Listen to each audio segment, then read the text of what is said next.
A paz do Senhor Jesus, meus queridos irmãos e amados, espero que estejam todos bem, né? E que as bênçãos do Senhor estejam fluindo sobre a sua vida. Louvando a Deus por mais esse dia, por essa quarta-feira abençoada, né?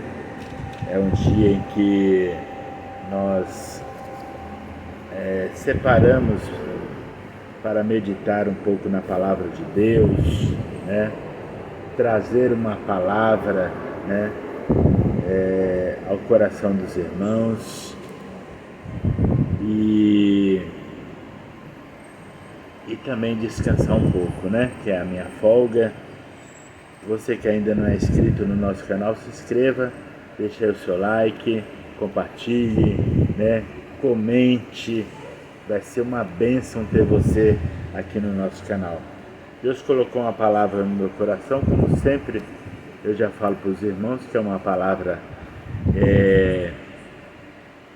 objetiva, com propósito, e por isso é também uma palavra muito rápida, né? Porque a gente fala aquilo que o Senhor coloca no coração e pronto, né? E Deus te alimenta através da palavra, você fica aí degustando a palavra do Senhor. A palavra que Deus colocou está em Josué, né? Capítulo 4, são 2 versículos, é o versículo de número 6 e 7, capítulo 4 de Josué, versículos 6 e 7, que diz assim: para que isto seja por sinal entre vós, quando vossos filhos no futuro perguntarem dizendo: que vos significam essas pedras?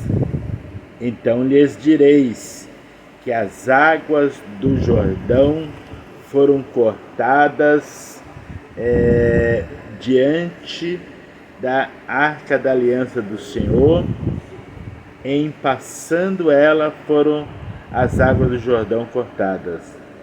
Estas pedras serão para sempre por memorial aos filhos de Israel.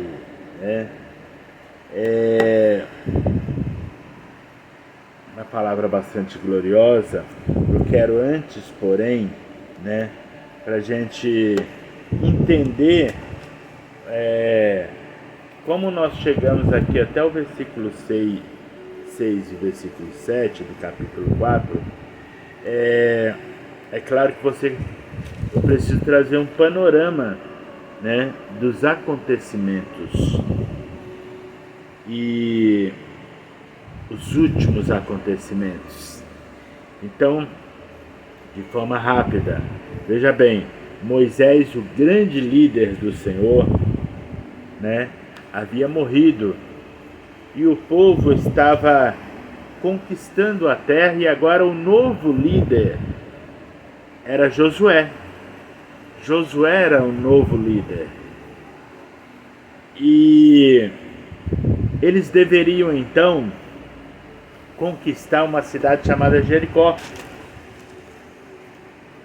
Mas para conquistar essa cidade, né, havia um obstáculo ainda maior, né, ou porque não da mesma altura, que era, né, o Rio Jordão. Então Deus havia dado ordem a Josué, isso a partir do capítulo 3, depois de Deus havê-lo consolado por causa da morte, né, do seu grande líder, tendo em vista que Josué tinha uma aproximação com o líder, Josué tinha uma aproximação com seu mentor, Então tudo que Josué aprendeu estava ligado a Josué. Ou melhor, tudo que Josué aprendeu estava ligado a Moisés. E agora este havia morrido. Então Josué estava triste. Josué estava acabado, estava para baixo. E agora Deus então consola Josué, fala: Josué, Moisés morreu, mas eu preciso que você dê continuidade. Eu já abro aqui um parêntese, que nós passamos por muita situação, por perdas, por tristeza, mas nós não podemos parar de prosseguir por causa de um acontecimento, por causa de uma tristeza. Eu não sei se de repente você tem tentado ou pensado parar de caminhar por algo que aconteceu, mas já tem uma palavra de Deus aí para o seu coração. Deus precisa que você prossiga na sua jornada. Por quê? Porque ainda tem muita coisa para acontecer, ainda tem muitas bênçãos para ser derramada, ainda existem muitos milagres, né, para serem conferidos na sua vida. Então, Josué se levanta diante daquela tristeza, né, daquela agonia, aquela amargura. Josué se levanta e Deus dá a primeira ordem para Josué. Fala: olha, você vai fazer com que esse povo atravesse o rio Jordão e assim, consequentemente, conquiste Jericó. Lembrando que o rio Jordão era um rio que não, por ser um rio em declínio, não se podia atravessar a nado, não se podia atravessar com nenhum tipo de equipamento, canoa, jangada. Não havia possibilidade, porque era um declínio. Os irmãos sabem que quando a água está em declínio, ela te puxa para baixo. Então não havia condições nenhuma. E como se isso não bastasse, o rio também estava em cheia naquela época. Então não havia possibilidade nenhuma de atravessar o Jordão, humanamente falando, né? Mas Deus deu uma ordem para Josué, falou: olha, santifica o povo nesse período de 3 dias. E eu já abro aqui um parêntese para dizer que o que antecede o milagre, o que antecede uma vitória, é você dedicar um período de oração, jejum e consagração. Quando você dedica um período a buscar a Deus, a expor diante de Deus a sua dificuldade, consequentemente ele entra na batalha e consequentemente o milagre acontece.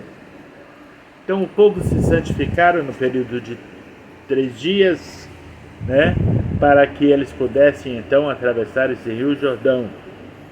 Eu estou resumindo aqui.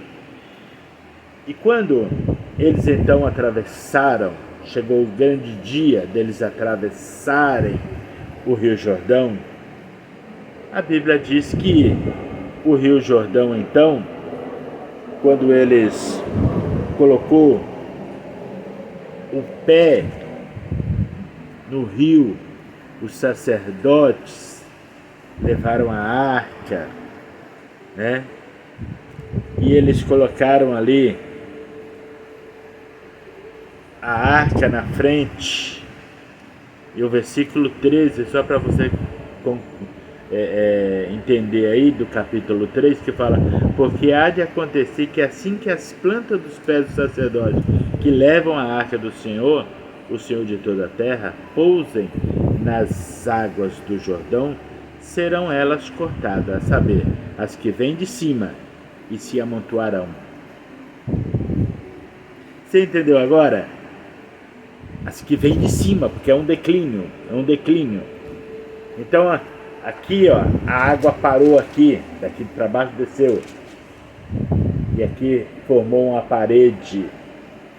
E aqui ficou limpo para o povo passar. Esse é o nosso Deus. É o Deus que nós servimos, o Deus que nós adoramos, o Deus que nós glorificamos, né? O Deus que faz milagre, o Deus que ressuscitou Lázaro 4 dias de morto, né? O Deus que alimentou 5.000 pessoas no deserto com pão e peixe, o Deus que curou a mulher do fluxo de sangue e também a filha de Jairo, o Deus que faz milagres, que abriu o Mar Vermelho, mas agora também abre o Rio Jordão. Não tem tamanho para ele. Não tem tamanho. Meu problema é o tamanho do mar. Ele abre o mar. O meu problema é o tamanho do Rio Jordão. Ele abre também o Rio Jordão. É impossível para você? Para nosso Deus é possível. Ele pode todas as coisas. Então, passaram a seco o Rio Jordão e atravessaram do lado de lá. Então Deus deixa uma dica aqui, assim, maravilhosa. Qual que é essa dica? Falar de vocês, que foi o capítulo que nós lemos, capítulo 4, fala assim, olha, vocês vão pegar 12 pedras e vão levar. Meu Deus, mas pra que tirar pedra do rio? Pra que carregar pedra? É para que isso te sirva de testemunho. Hoje você não está entendendo o porquê que, mesmo depois de uma vitória, mesmo depois de uma batalha vencida, você ainda precisa passar por alguns tipos de lutas, alguns tipos de constrangimento, alguns tipos de provações. E Deus está falando para você, olha, carregue a pedra, tire a pedra e leve com você essa pedra, porque essa pedra vai te servir de testemunho, porque amanhã, quando você falar que Deus te deu uma vitória em tal lugar, em tal situação, alguém vai duvidar da sua situação, alguém vai duvidar da sua vitória e vai falar, será? Aí você pega a pedra, esfrega na cara dele, fala, tá aqui a pedra. A pedra é o seu testemunho. Não abra mão daquilo que Deus te deu para você testemunhar. Não abra mão do seu testemunho.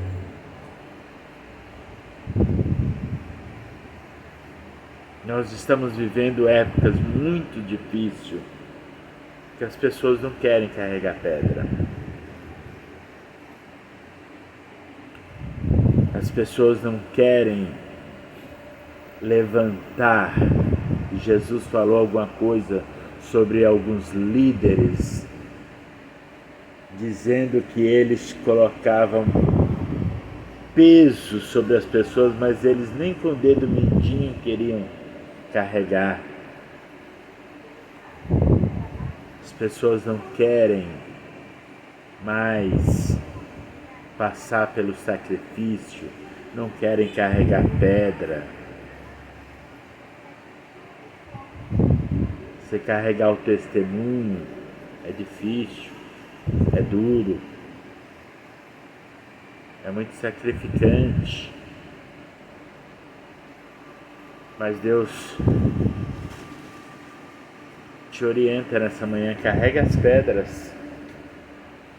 Carregue as pedras, porque é elas que vão testemunhar é elas que vão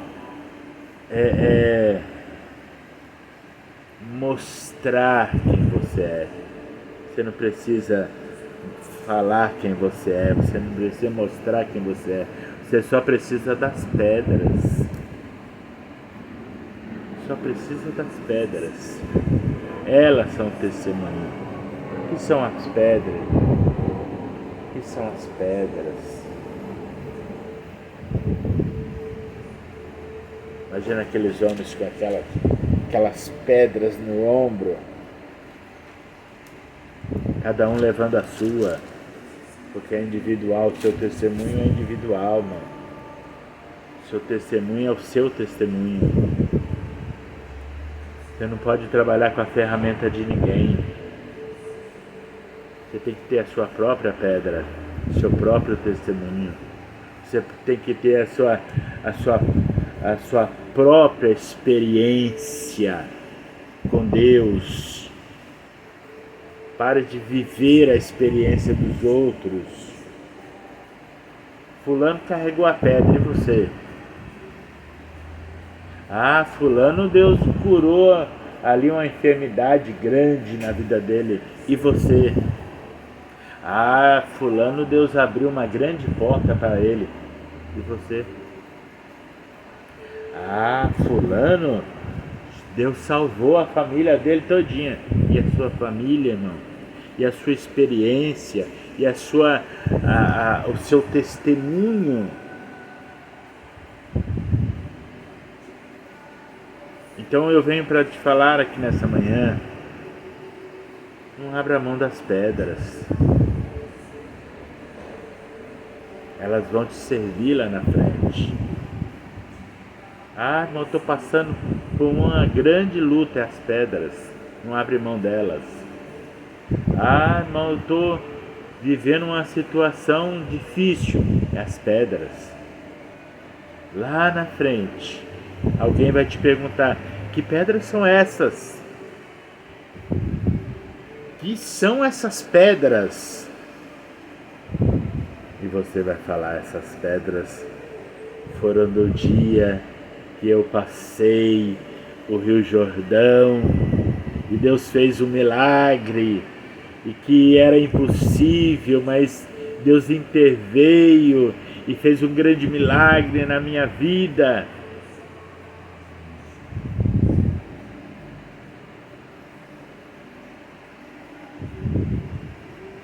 Deus fez um grande milagre.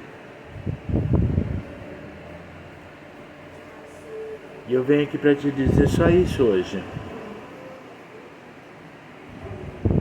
As pedras te servirão. As lutas te servirão. As provas são seu testemunho.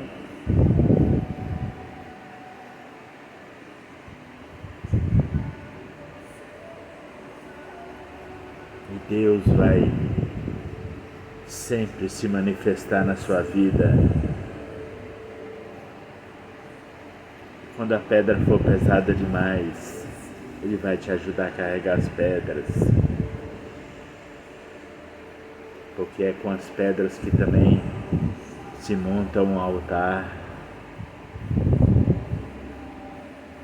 É sobre as pedras que se oferecem um sacrifício puro, agradável e santo diante do Senhor de toda a terra. É as pedras que mostram para os incrédulos que você atravessou o Rio Jordão. Deus te abençoe. Deus te guarde. Eu vim aqui só para te dizer que as pedras são importantes na tua vida. Que o Senhor te conceda muita graça, muita força, para que você não somente atravesse o Jordão, mas carregue as pedras, porque na frente ainda tem Jericó ainda para ser transpassado, para ser ultrapassada, melhor dizendo. Você atravessou o Jordão, mas ainda tem Jericó. e você vai olhar para Jericó. Talvez você vá olhar para o Jordão lá atrás, ele vai continuar do mesmo jeito, porque o milagre só foi naquele momento. O Jordão continua descendo, mas as pedras vai estar ali. Você fala assim: eu ultrapassei o Jordão, as pedras, o testemunho está aqui. Agora eu vou ultrapassar Jericó, porque o mesmo Deus que me ajudou no Jordão vai me ajudar em Jericó. Deus te abençoe em nome do Senhor Jesus.